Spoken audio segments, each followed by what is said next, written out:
Terima kasih atas waktunya untuk bersama guru. Marilah kita mengucapkan syukur kepada Allah Subhanahu Wa Taala yang pada hari ini saya meminta waktu panjenengan semua untuk desiminasi modul 1.4 yang berkaitan dengan disiplin positif. Jadi yang akan disampaikan di sini adalah tentang budaya positif yang ada di sekolah kita. Ini sudah perkenalannya sudah langsung saja. Jadi dalam pendidikan, dalam CGP atau guru penggerak, tujuan pendidikan menurut Ki Hajar Dewantoro adalah seperti ini. Jadi menurut Ki Hajar Dewantoro, tujuan pendidikan adalah menuntut segala kodrat yang ada pada anak-anak agar mereka dapat mencapai keselamatan dan kebahagiaan yang setinggi-tingginya, baik sebagai manusia maupun sebagai anggota masyarakat. Oleh sebab itu, pendidik itu hanya dapat menuntun tubuh atau hidupnya kekuatan kodrat yang ada pada anak-anak agar anak dapat memperbaiki lakunya, bukan dasarnya hidup dan tumbuhnya kekuatan kodrat. Jadi kodrat di sini yang dimaksud adalah keterampilan life skill, baik itu life skill secara mandiri maupun life skill secara keseluruhan, sehingga nanti tujuan pendidikan menurut Ki Hajar Dewantoro adalah mencapai kebahagiaan yang setinggi-tingginya. Dan untuk itu, maka penting bagi kita untuk mengetahui bagaimana tujuan pendidikan sebagai guru yang baik menurut guru penggerak, bahwa kita itu harus menumbuh kembangkan dan pembiasaan. Nah, salah satu pembiasaan yang ada di sekolah untuk menumbuh kembangkan kreativitas, menumbuh kembangkan potensi kodrat alam maupun kodrat zaman, itu salah satunya melalui pembiasaan. Pembiasaan yang pertama di sini adalah yang berkaitan dengan budaya positif. Jadi kita harus tahu apa itu budaya positif. Jadi di sini budaya positif itu di sekolah yaitu nilai atau kebiasaan di sekolah yang berpihak pada murid agar mereka dapat berkembang menjadi pribadi yang kritis, penuh hormat, dan tanggung jawab sesuai dengan profil pelajar Pancasila. Jadi guru di sini itu lebih ditekankan sebagai manajer, bukan sebagai, kalau dulu kan kita sebagai pusatnya ilmu atau pusat segala pendidikan untuk anak. Tapi sekarang karena guru di era modern ini, guru itu tingkatkan sebagai manajer, cuma mengarahkan anak-anak biar menjadi pribadi yang kritis, kemudian penuh hormat dan tanggung jawab, melalui salah satunya adalah melalui pembiasaan dan budaya positif di sekolah. Kemudian dalam konsep utama budaya positif itu adalah disiplin positif dan nilai kebijakan. Nanti ada beberapa hal ini yang harus diperhatikan, bahwa yang pertama adalah disiplin positif dan nilai kebajikan, kemudian kebutuhan dasar manusia, teori motivasi, hukuman, konsekuensi, dan restitusi. Dan yang selanjutnya yaitu keyakinan kelas, kemudian 5 posisi kontrol guru, dan segitiga restitusi. Ini yang berkaitan dengan budaya positif yang ada di sekolah.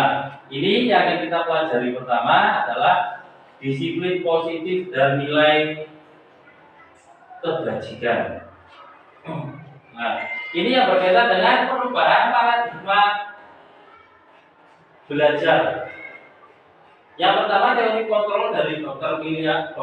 William Glasser, bahwa ilusi guru itu mengontrol murid. Kalau dulu kan kita mengontrol murid bagaimana menekan misalnya. Nah, kemudian ilusi bahwa semua penguatan positif, efektif, dan bermartabat, bermanfaat. Kemudian ilusi bahwa kritik dan membuat orang merasa bersalah dapat menguatkan karakter. Selanjutnya, ilusi bahwa orang dewasa memiliki hak untuk memaksa. Ini adalah paradigma dalam pendidikan.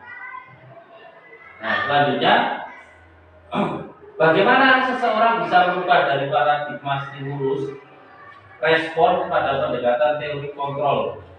Bila kita ingin membuat kemajuan perlahan, sedikit demi ubahlah sikap atau perilaku Anda. Namun bila kita ingin memperbaiki cara-cara utama kita, maka kita perlu mengubah kerangka acuan kita.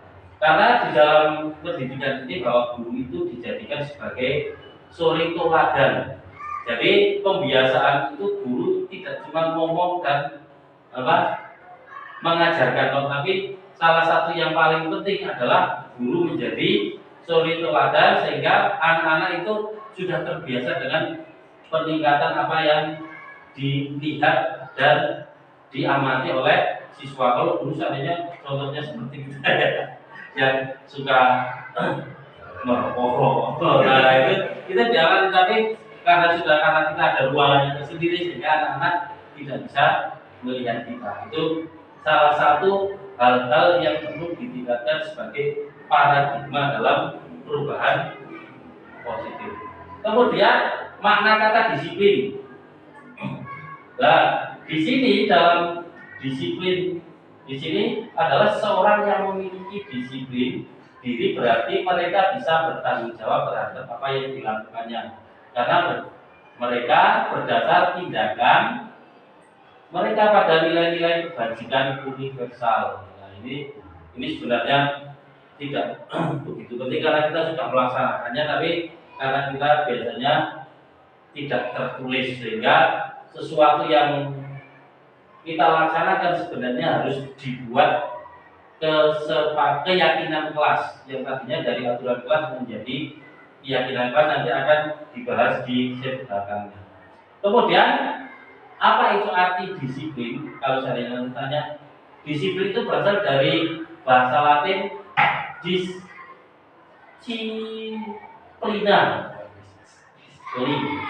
Disiplin. Karena yang bisa disiplin itu adalah ibu-ibu. Kalau yang bapak itu bisa mendisiplin. Yang disiplin itu ibu-ibu. Artinya belajar. Makna asal dari kata berkonotasi dengan disiplin dari murid-murid. Nah, ini menurut ahli dari Yunani yang Sokrates dan Plato.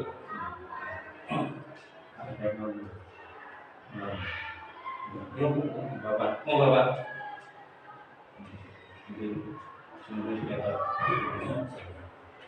Ya boleh juga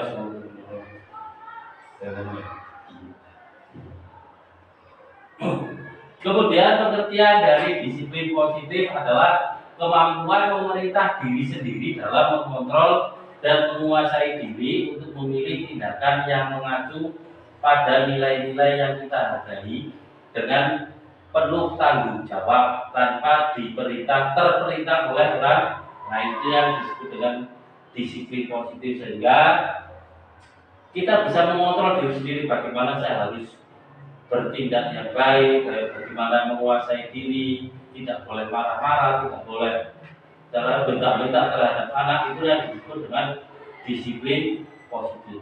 Sedangkan nilai-nilai yang kita hargai adalah nilai kebajikan, sifat positif manusia yang merupakan tujuan mulai yang ingin dicapai setiap individual, yaitu nilai-nilai dalam profil pelajar Pancasila.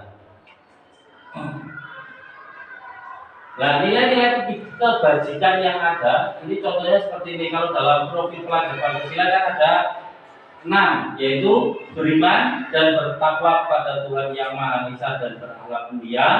Kemudian berkebinekaan global, gotong royong, mandiri, kreatif, dan bernalar kritis. Itu yang berkaitan dengan pembelajaran profil pelajar Pancasila. Kemudian kalau menurut FYP, itu salah satunya adalah toleransi, rasa hormat, integritas, mandiri, menghargai, antusias, empati, keingintahuan, kreativitas, kerjasama, percaya diri, dan komitmen. Sedangkan keterampilan hidup atau life skill, contohnya salah satunya dapat percaya, lurus hati, pendengar yang aktif, tidak merendahkan orang lain, dan memberikan yang terbaik pada diri sendiri.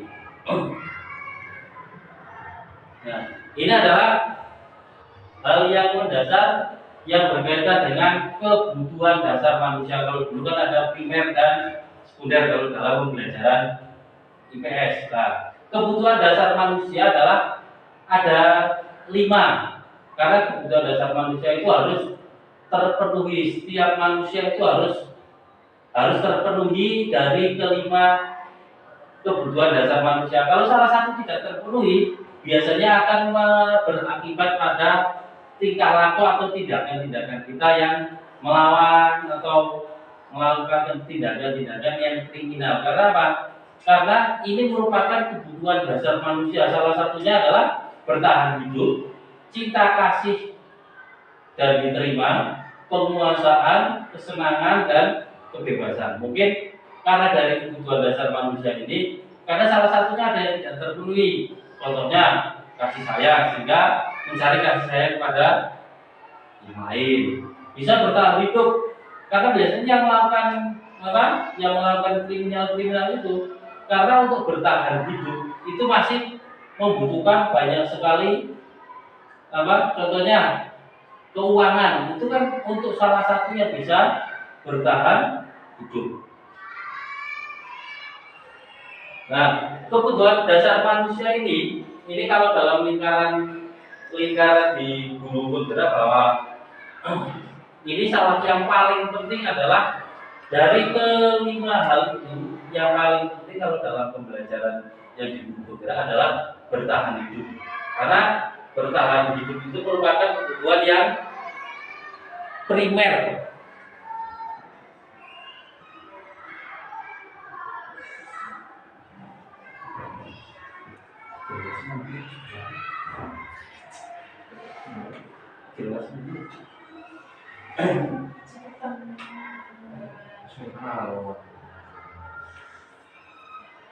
Nah, kebutuhan dasar manusia itu salah satunya ada yang namanya bertahan hidup. Ini menjadi hal yang paling penting dalam kehidupan, karena bertahan hidup salah satunya. Ini adalah contoh-contoh dalam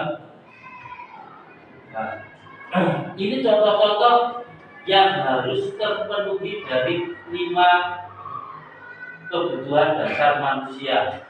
Nah, bertahan hidup adalah makanan, pakaian, tempat tinggal, keamanan dan kesehatan. Ini menjadi poin yang paling penting dalam kehidupan sehari-hari. Karena merupakan kebutuhan primer, contohnya makanan.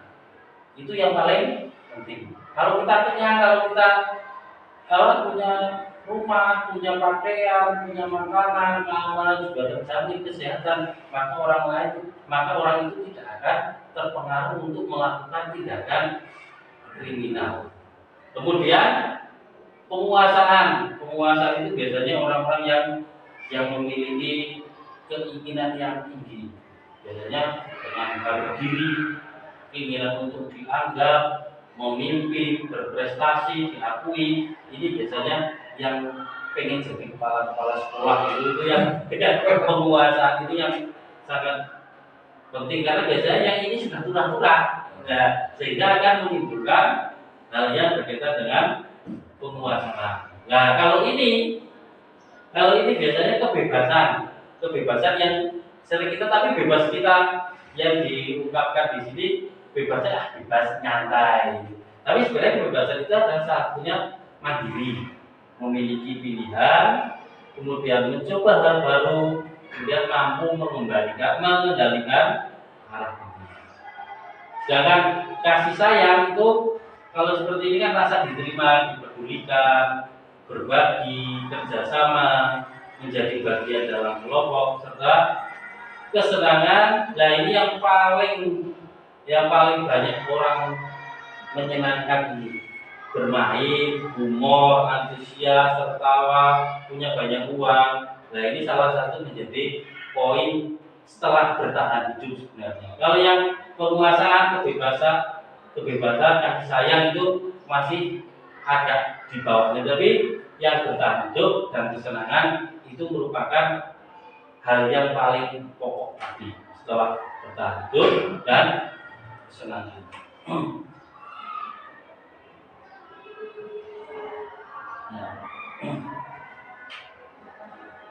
Coba Pak Dika perhatikan pertanyaan reflektif. Siapakah orang yang paling penting dalam hidup Anda? Pak Dika. Coba. Iya. Oh, yang paling penting. Iya. Ini orang yang paling penting dalam Orang tua. Nah, ya kalau disebutkan bahwa yang paling penting kan orang tua, nilai-nilai kebajikan apa yang terpenting dalam hidup Anda? Dari orang tua itu yang bisa diambil itu apa Pak? Ya, kasih sayang, Saya mengajari pengalaman bertahan hidup, itu yang penting. kasih saya juga bertahan hidup, rumah, uang, tempat tinggal, kesehatan, keamanan juga jelas karena dari orang tua. Kemudian kalau Anda menjadi orang yang ideal, karakter atau sifat apa yang Anda paling inginkan pada diri? Ada itu. Yang ideal. Ya, ideal juga kayak raya masuk surga, apa udah punya kayak raya mati masuk surga itu kan yang ideal ya Pak? Iya sebenarnya. Ya itu seperti itu mungkin ya. Iya. Ya, jadi karena yang ideal menurut saya kadang berbeda menurut Anda, menurut Bu Dewi, dan menurut yang lain, menurut Pak Adi itu kadang berbeda-beda sehingga untuk hal yang ideal itu antara semua satu orang dengan orang lain itu berbeda. Apalagi yang pencapaian yang sangat dibanggakan ini juga berbeda sekali. Mungkin saya bangga ketika sudah jadi kepala sekolah. Ada lagi yang saya bangga ketika menjadi suami yang baik. Saya bangga menjadi anak yang berbakti. Nah, ini hal-hal yang ini nantinya berkaitan dengan yang ada di budaya positif dan motivasi diri.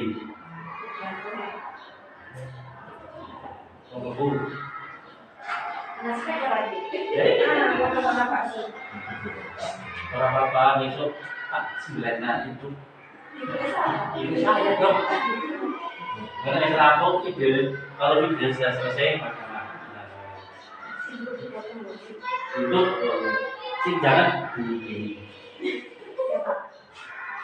Kemudian teori motivasi, hukuman, konsekuensi dan restitusi. Nah, ini yang sering sekali kita ini. Bila di sekolah Anda tidak ada aturan yang memberikan surat teguran bagi karyawan yang sering datang terlambat, atau tidak ada atasan yang memberikan Anda penghargaan menjadi karyawan terbaik karena sering tepat waktu, apakah Anda akan tetap datang tepat waktu atau mengajar murid-murid Anda? Jelaskan alasannya. Nah, ini kalau pertanyaan seperti ini tergantung dari motivasi diri sendiri. Karena apa? Ada atau tidaknya pemimpin di dalam sebuah perusahaan atau di dalam sekolah itu tergantung dari motivasi diri sendiri. Kalau seperti saya kan motivasinya nggak ada, karena saya pinginnya nyantai, bebas, gitu. Sehingga ada teguran atau tidak yang seperti ini. Mungkin bapak ibu kan tidak, karena bapak ibu lebih termotivasi. Karena kalau kalau ada pemimpin yo ganteng, ada pemimpin luwihnya. Nah, itulah itu sehingga ini motivasi itu tidak berpengaruh terhadap saya gitu. Kalau mungkin terhadap bapak ibu guru mungkin berpengaruh, tapi terhadap saya kalau nggak ada pemimpin aman ya. Ini kesempatan buat duduk manis mencari kesenangan, kebutuhan. Nah, itulah yang disebut dengan motivasi diri. Kemudian apa itu motivasi? 3 motivasi perilaku manusia. Motivasi manusia itu terdiri dari 3, yaitu motivasi eksternal dan motivasi internal. Kalau motivasi internal, kalau saya tadi contohnya terlambat, kemudian kita sering melakukan pelanggaran atau tidak mengerjakan tugas. Biasanya Karena motivasi eksternal biasanya, kalau eksternal itu biasanya pemaksaan karena dengan adanya peraturan. Contohnya untuk menghindari ketidaknyamanan atau hukuman. Biasanya kan takutnya seperti itu. Karena kita takut dengan hukuman atau tidak nyaman ketika ditegur oleh kepala sekolah, itu menjadi motivasi eksternal. Kemudian kalau kita pengen yang baik, saya mengharapkan imbalan atau mengharap penghargaan dari orang lain. Ini karena dari luar, sehingga motivasi ini biasanya ini bersifat mengikat sesuai dengan peraturan yang ada. Kalau motivasi ini kalau tidak ada yang mengatur, biasanya nyantai. Tapi untuk motivasi yang eksternal itu tidak boleh terlalu ekstrim, tidak boleh terlalu mengekang, karena manusia juga butuh istirahat, butuh kasih sayang, butuh kesenangan. Sehingga ini biasanya yang dari motivasi eksternal ini akan berpengaruh sangat besar terhadap diri sendiri.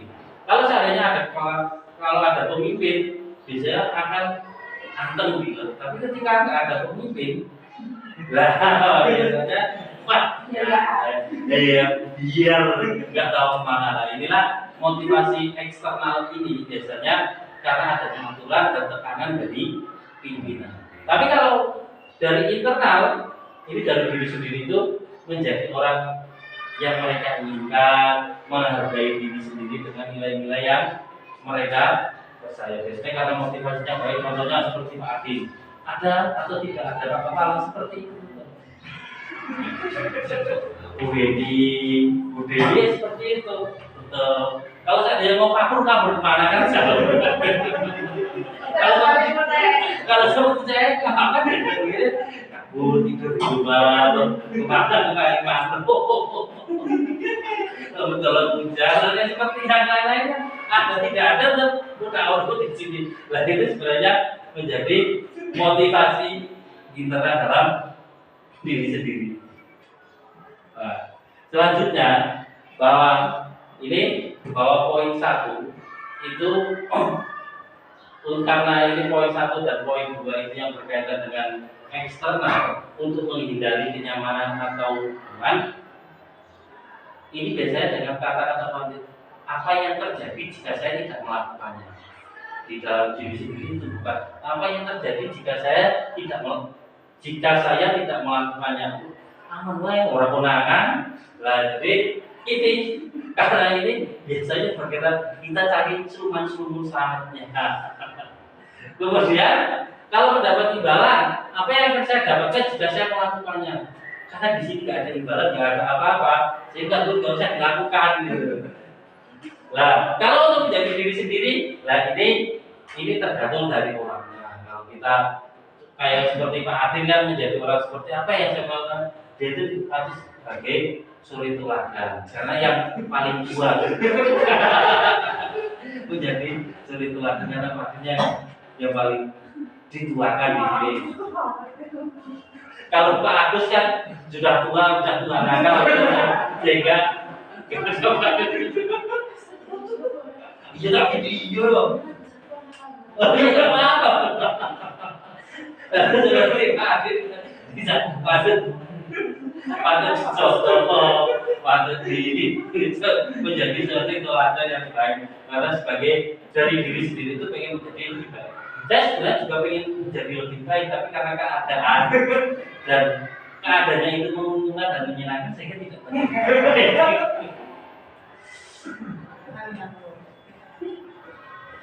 Nah ini yang berkaitan kita seringnya ini apa itu hukuman?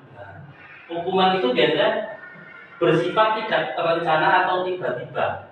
Anak atau murid tidak tahu apa yang akan terjadi dan tidak dilibatkan. Hukuman itu bersifat satu arah dari pihak guru yang memberikan dan murid hanya menerima. Gelem ora gelem kudu gelem. Biasanya hukuman itu bersifat pemaksaan, baik itu yang berupa fisik maupun psikis, sehingga murid atau anak itu disakiti oleh sesuatu perbuatan atau kata-kata. Karena hukuman itu tidak cuma fisik kok. Contohnya dengan kata-kata goblok gitu. Nah itu kan juga salah satu goblok aja. Nah itu salah satu yang tidak salah satu hal yang tidak diperbolehkan sehingga seperti bullying ya, 3 dosa besar. Nah, setengah masih atau polisi atau 10 ya Pak Di. Oh, biar ini.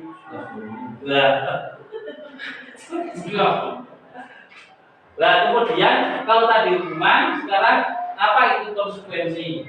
Konsekuensi itu sudah terencana, sudah disepakati, kemudian dibahas dan disetujui oleh murid dan guru. Umumnya bentuk konsekuensi dibuat oleh pihak guru sekolah, pihak guru atau sekolah, kemudian murid sudah mengetahui sebelumnya konsekuensi yang akan diterima. Biasanya kalau konsekuensi ini berkaitan dengan kesepakatan kelas.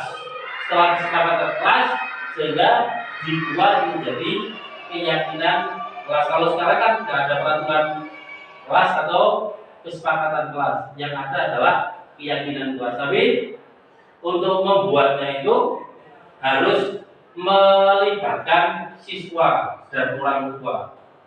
Sebenarnya kalau lebih idealnya lagi dari komite orang tua, kemudian siswa dan guru membuat sebuah peraturan apa yang diinginkan, apa yang tidak, apa yang diperbolehkan dan apa yang tidak diperbolehkan.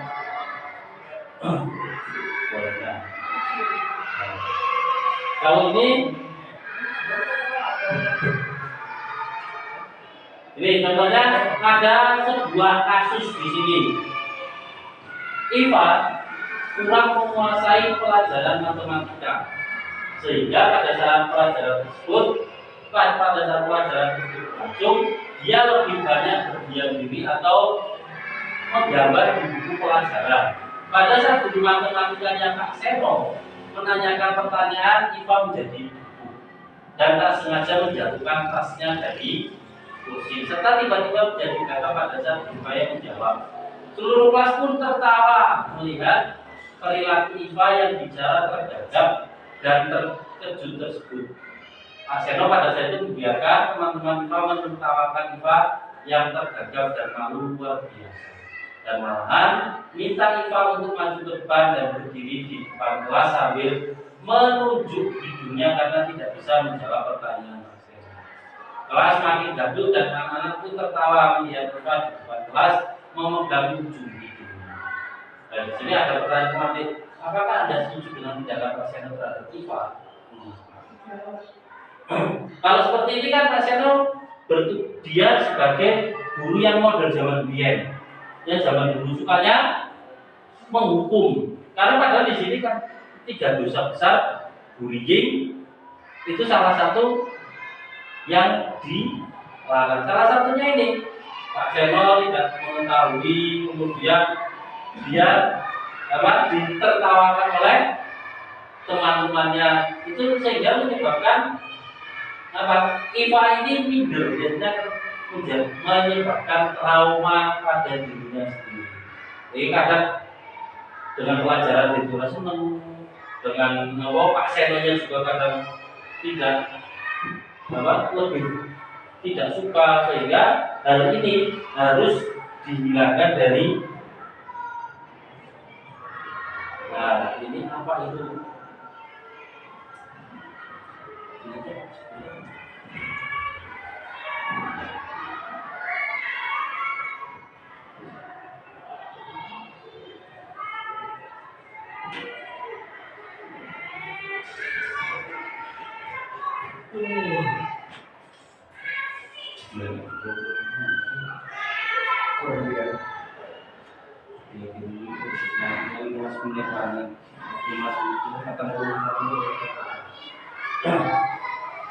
Kemudian apa itu restitusi? Restitusi adalah proses menciptakan kondisi bagi murid untuk memperbaiki kesalahan sehingga mereka bisa kembali pada kelompok mereka dengan karakter yang lebih kuat. Restitusi ini merupakan proses kolaborasi yang mengajarkan murid untuk mencari solusi untuk masalah mereka dan membantu murid berpikir tentang orang seperti apa yang mereka inginkan dan bagaimana harus memperlakukan orang lain. Ini biasanya restitusi ini digunakan oleh guru BP. Kalau guru BP biasanya menggunakan restitusi, sehingga nanti ada namanya restitusi segitiga. Kita tidak boleh sebagai guru, kita tidak boleh menghukum, kemudian dia tidak boleh menjustis bahwa kamu salah, itu tidak boleh. Kamu melanggar, kemudian menghukumnya, itu tidak boleh. Tapi kita harus mencari alasannya kenapa melakukan kesalahan. Tahu nggak kalau ini melakukan kesalahan? Kemudian bagaimana mencari solusinya? Tidak boleh menghukum. Kalau dalam menghukum, tapi kenyataan di lapangan biasanya anak-anak yang seperti itu susah. Orang hukum biasanya malah saya soalnya yang kita adil gitulah. Kemudian untuk materi yang selanjutnya tentang keyakinan kelas. Kalau dulu kan namanya peraturan kelas dirubah menjadi kesepakatan kelas. Nah, sekarang ini menjadi keyakinan kelas. Mengapa keyakinan kelas bukan peraturan kelas? Menekankan pada keyakinan seseorang akan lebih memotivasi seseorang dari dalam. Sehingga kalau keyakinan itu lebih memotivasi. Tapi kalau peraturan itu bersifat memaksa. Seseorang akan lebih tergerak dan bersemangat untuk menjalankan keyakinannya daripada hanya sekedar mengikuti serangkaian peraturan tertulis tanpa makna. Murid-murid pun demikian, mereka perlu mendengarkan dan memahami arti sesungguhnya tentang peraturan-peraturan yang diberikan. Apa nilai-nilai kebajikan di balik peraturan tersebut? Apa tujuan utamanya? Dan menjadi tidak tertarik atau takut sehingga hanya sekedar mengikuti serangkaian peraturan-peraturan yang mengatur mereka tanpa memahami tujuan mulianya. Sehingga di sini dalam keyakinan kelas itu tahu, oh, yang melakukan seperti ini berarti kita hasilnya apa, baiknya bagaimana. Sehingga untuk peraturan kelas itu sudah tidak diperbolehkan. Sehingga diubah menjadi keyakinan. Nah, kalau dulu, kalau peraturan kan selalu kembalikan buku ke tempatnya. Itu contoh peraturan kelas. Tapi kalau keyakinan kelas bentuknya adalah nilai kebajikan tanggung jawab. Jadi membuat tanggung jawab anak lebih tanggung jawab. Dilarang mengganggu orang lain. Kata-katanya sebenarnya hampir sama, tapi kalau dalam keyakinan kelas itu tidak boleh menggunakan kata-kata yang negatif, yang tidak. Contohnya kan dilarang mengganggu orang lain. Dilarang ini kan kalimat negatif, dirubah menjadi kalimat positif, yaitu menghormati orang lain dan diri. Kemudian hadir di sekolah 15 menit sebelum pembelajaran dimulai. Keyakinan kelas menghormati orang lain, komitmen pada tujuan atau berhubungan. Dilarang melakukan kekerasan. Kalau keyakinan kelas menghormati orang lain, keselamatan. Sehingga sebenarnya peraturan dan keyakinan kelas adalah sama, tapi lebih menekankan kepada hal-hal yang positif. Tidak boleh menggunakan kata yang negatif. Dilarang menggunakan narkoba, kesehatan, bergantian atau menuduh giliran menghormati orang lain, kesabaran. Gunakan masker kesehatan.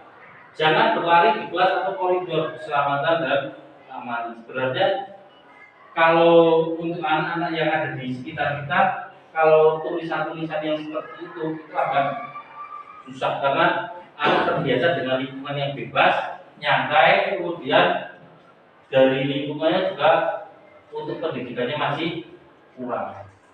Kemudian cara pembentukan keyakinan kelas, yang pertama adalah keyakinan itu bersifat lebih abstrak daripada peraturan yang lebih rinci, sehingga lebih luas maknanya. Kemudian keyakinan kelas berupa pernyataan universal. Itu di belakang. Boleh lah, tidak apa-apa. Keyakinan kelas sebenarnya tidak terlalu banyak sehingga mudah diingat dan dipahami. Keyakinan kelas sebaiknya sesuatu yang dapat diterapkan di lingkungan tersebut. Semua warga kelas ikut berkontribusi dalam pembuatan keyakinan kelas lewat kegiatan surah pendapat. Seperti tadi kan sudah ada kotak saran, nah itu bisa dibuat sebagai bentuk keyakinan kelas. Bersedia meninjau kembali keyakinan kelas dari waktu ke waktu. Kalau peraturan kan biasanya selama 1 tahun. Tapi kalau untuk keyakinan kelas bisa seminggu berubah. Kalau setelah dari seminggu tidak ada perbaikan, tidak ada perubahan, bisa diubah lagi sehingga adanya refleksi mingguan atau dua. Jadi untuk keyakinan kelas itu bersifat universal dan lebih nyantai. Kemudian, nah ini cara membuat keyakinan kelas. Yang pertama, anak itu disuruh menulis keinginan dan harapan apa dan yang tidak diperbolehkan. Ini peraturan kelas.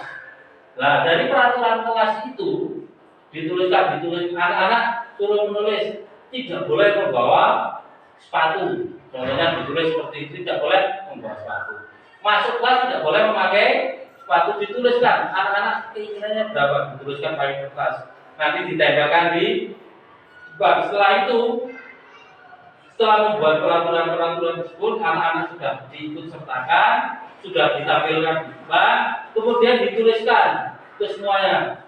Setelah dituliskan, kita foto-foto atau kita bagi-bagi sesuai dengan kesamaan. Kalau satu contohnya, yang satu Adi menulis tidak boleh tidur di kelas, yang satunya tidak boleh tidur di kelas lagi, satunya yang hampir sama dengan tidur di kelas nanti digabungkan jadi satu. Kemudian yang kata-kata yang tidak, yang isinya hampir sama digabungkan menjadi satu. Setelah itu diambillah dari beberapa kumpulan itu, dicari yang kata-kata yang positif, yang negatifnya mana, diubah menjadi kata-kata yang positif. Yang tadinya negatif, tidak boleh membawa sepatu, dirubah menjadi yang positif, menjadi kalau tidak boleh memakai sepatu ke kelas, berarti menjaga kebersihan kelas. Contohnya seperti itu. Kalau di guru bergerak, kata-kata yang negatif untuk peraturan kelas sehingga dibuat menjadi keyakinan kelas itu tidak diperbolehkan, harus menggunakan kata yang positif. Kalau sudah semua ditemukan peraturan kelas, dibuatlah menjadi keyakinan kelas. Anak-anak suruh memahami, oh ini kalau seperti ini baik atau tidak. Hukumannya apa? Tidak ada. Karena apa? Dalam keyakinan kelas tidak ada hukuman, adanya konsekuensi. Kalau seperti itu, cuma kita mensosialisasikan, memberitahukan kepada anak konsekuensinya seperti ini. Kemudian harus disepakati. Setelah disepakati, buat keyakinan kelas. Nanti keyakinan kelas dari beberapa kelas digabung menjadi keyakinan sekolah. Nah, keyakinan sekolah itu merupakan lingkungan yang positif sehingga di sekolah tersebut menjadi budaya positif di dalam sekolah. Nah, ini contoh dalam membuat saya cepatkan saja. Bisa.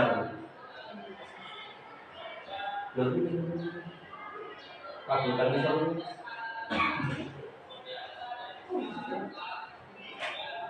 Mutasi lagi. Jangan kalau nonton sendiri.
Itu adalah simulasi ketika kita membuat keyakinan kelas.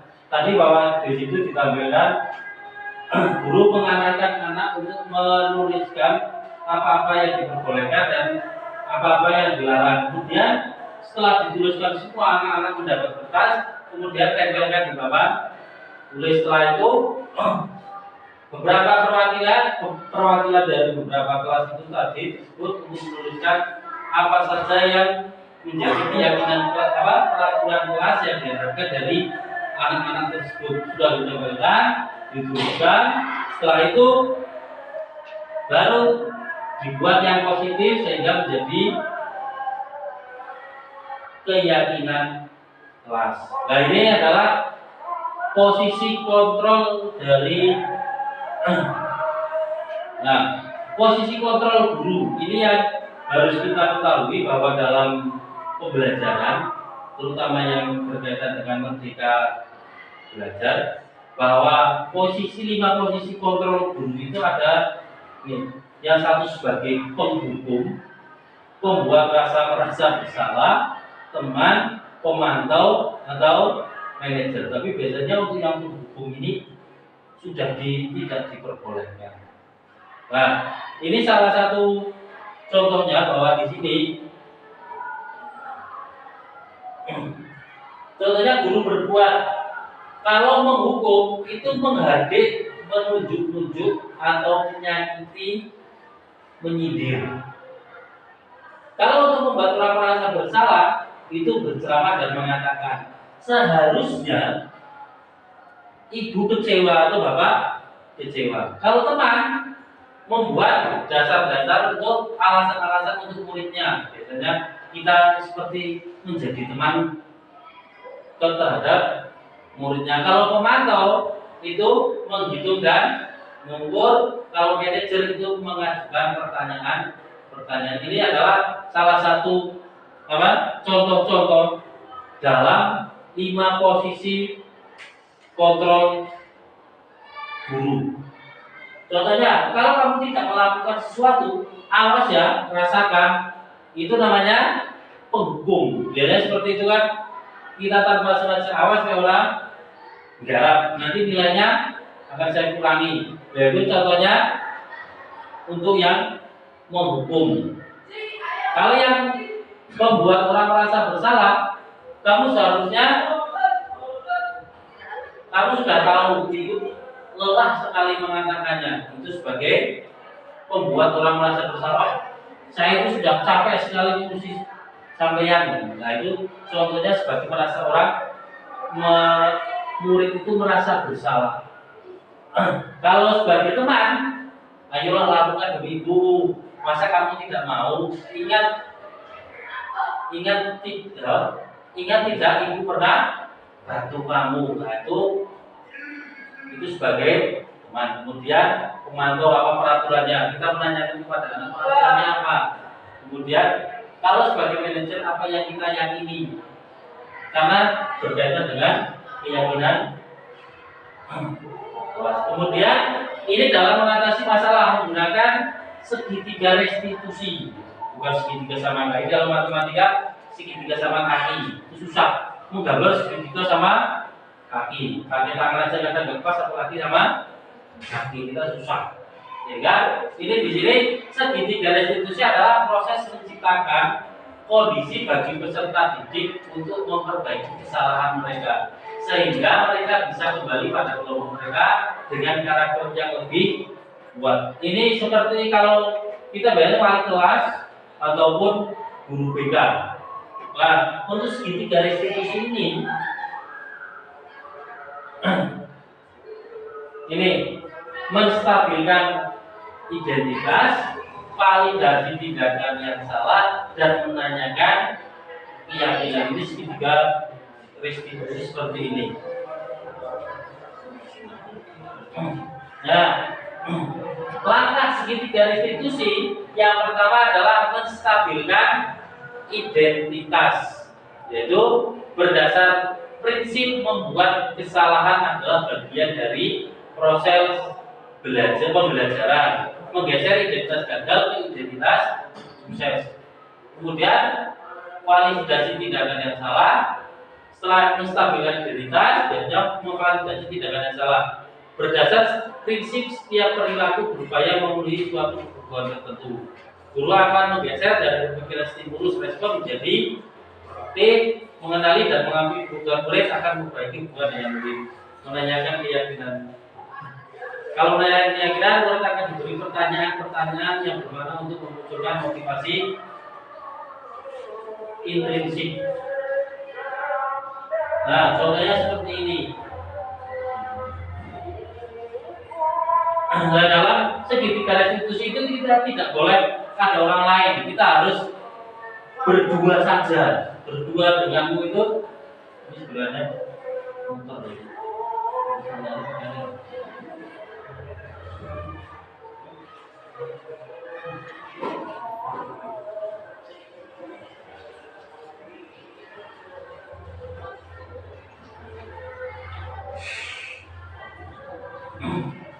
Nah, kalau di dalam contoh ini,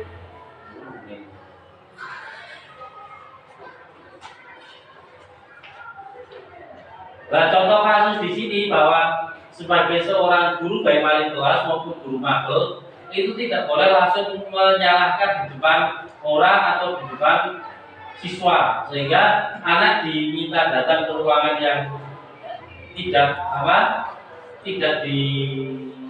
didengar oleh orang lain, tapi bisa orang lalu lalang itu melihat, sehingga tidak terjadi hal-hal yang diinginkan. Apalagi kalau yang berkaitan dengan yang bapak-bapak atau yang ibu-ibu atau lagi dengan siswanya. Tapi kalau kita ya aman-aman saja. Tapi kalau yang di sekolah-sekolah yang besar kan mungkin, apalagi kalau SMA, terjadi hal-hal yang diinginkan. Contohnya ini bahwa di sini dia itu seorang Valen itu di simulasinya itu melakukan kesalahan membeli anak-anak, membeli temannya karena tidak disukai, sehingga guru yang bertanggung jawab baik itu wali kelas ataupun guru BK itu memanggil Valen untuk datang ke ruangannya, kemudian dia menanyakan,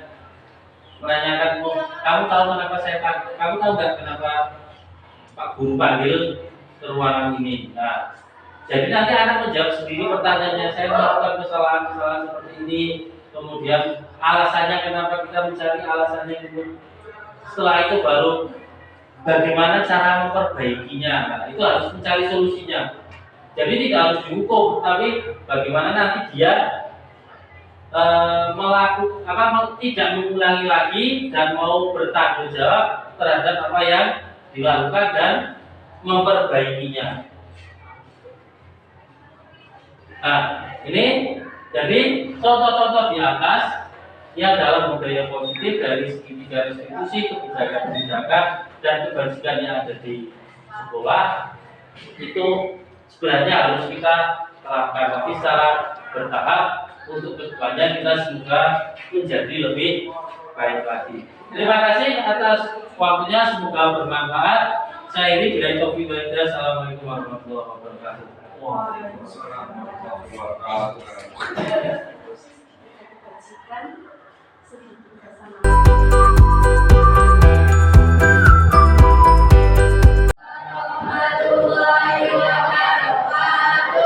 Hari ini kita akan membuat sebuah peraturan yang nanti peraturan tersebut akan menjadi sebuah keyakinan kesepakatan kelas. Kemudian setelah dari kesepakatan kelas membuat keyakinan kelas. Nah, dalam hal tersebut bahwa nanti kalian akan menuliskan apa saja yang diinginkan dan apa saja yang tidak boleh di kelas ini. Jadi nanti akan saya berikan kalian kertas. Nanti kalian tuliskan apa saja yang tidak boleh dan apa saja yang boleh selama terserah, silahkan kalian mau buat 3, 4, 5 seperti kalau kalian membuat peraturan kelas.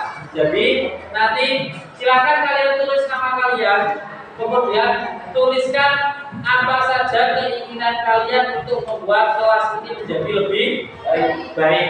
Contohnya, dilarang memakai sepatu, harus mentaati peraturan berbicara yang sopan lah. Jadi nanti kalian akan menuliskan apa-apa saja yang menjadi keinginan kalian untuk kelas ini lebih baik. Siap? Ya.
Ya teman-temannya dibantu ya.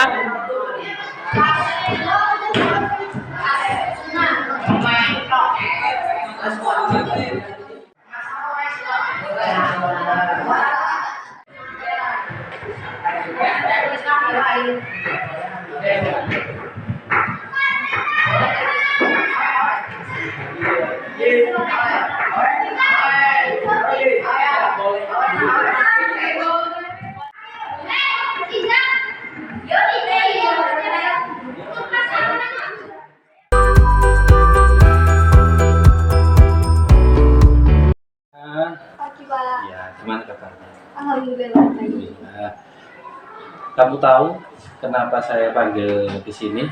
Karena saya terlambat Pak. Oh, berarti sudah tahu kesalahannya ya. Kenapa terlambat? Tadi pagi saya kesiangan.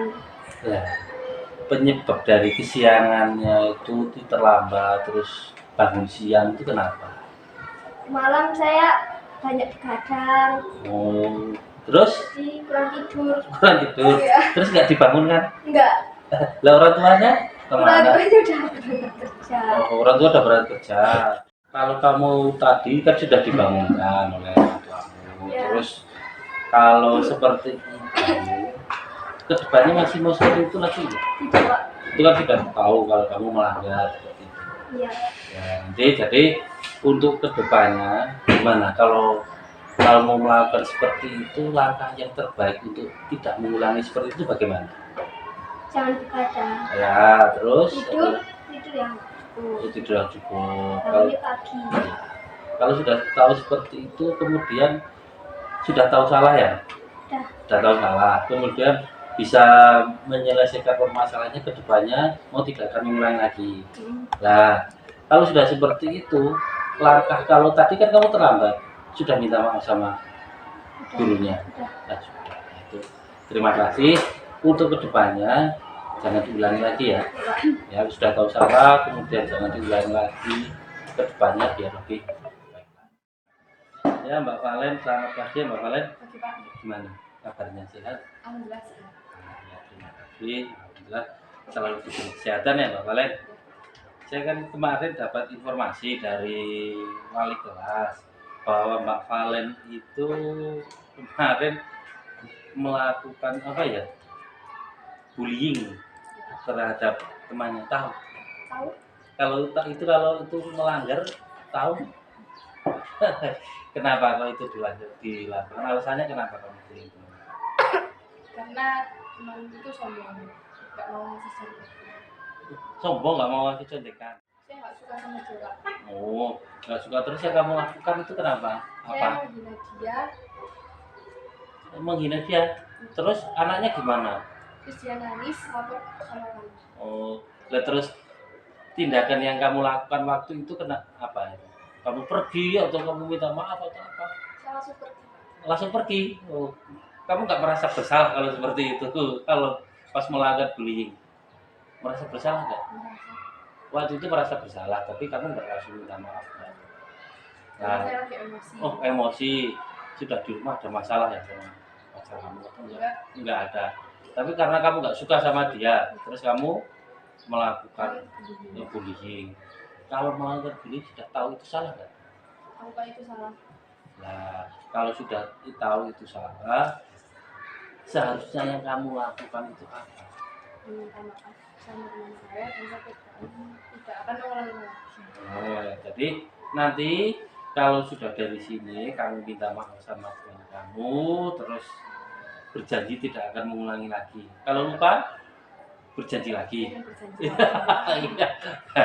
Tapi jangan diulangi lagi ya. Ya, Nanti Pak, siap. kalau seandainya kamu di pihak yang Asmaul Husna tadi yang dihina, gimana perasaannya? Sakit hati sih Pak. Iya.